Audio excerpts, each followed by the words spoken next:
Myristicaceae कुलातील वनस्पतींना सामान्यपणे जायफळ म्हणतात. मिरिस्टिका प्रजातीत सुमारे 80 जाती असून त्यांपैकी मिरिस्टिका फ्रॅग्नन्स जाती महत्त्वाची आहे, जे सामान्यपणे जायफळ म्हणून वापरले जाते. ते या वृक्षाचे बी आहे.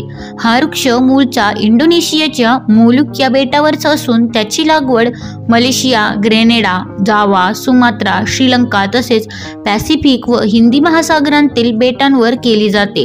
भारतात केरळ, तामिळनाडू, आंध्र प्रदेश, गोवा, कारवार, कोकण इत्यादी भागात जायफळाची लागवड होते. जायफळ हा सदापर्णी वृक्ष 10 ते 12 मीटर उंच वाढतो.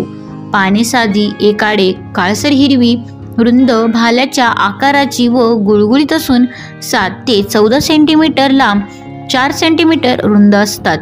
फुले पानांच्या बगलीत येतात. ती लहान, फिकट पिवळट व घंटेच्या आकाराची असून सुगंधी असतात. नर फुले व मादी फुले वेगवेगळ्या झाडांवर येतात. काही नर वृक्षावर अनेक वर्षांनंतर मादी फुले येतात. जायफळाचे झाड 6 ते 7 वर्षांचे होईपर्यंत ते नर का मादी आहे ते कळत नाही.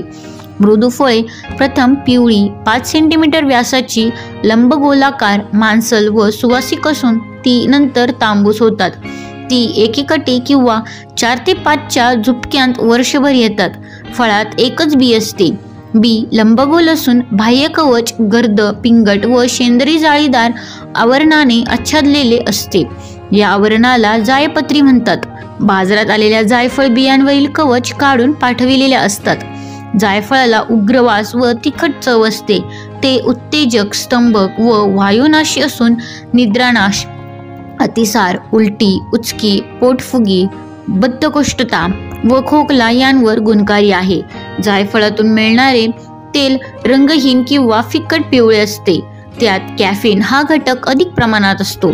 या तेलाचा वापर सुगंधी प्रसाधने, दंतमंजन, औषधे, अन्नपदार्थ, तेल व साबण यांसाठी करतात. तेलात मिरिस्टिसिन हा विषारी घटक असतो. त्याच्या सेवनाने यकृतावर परिणाम होतो.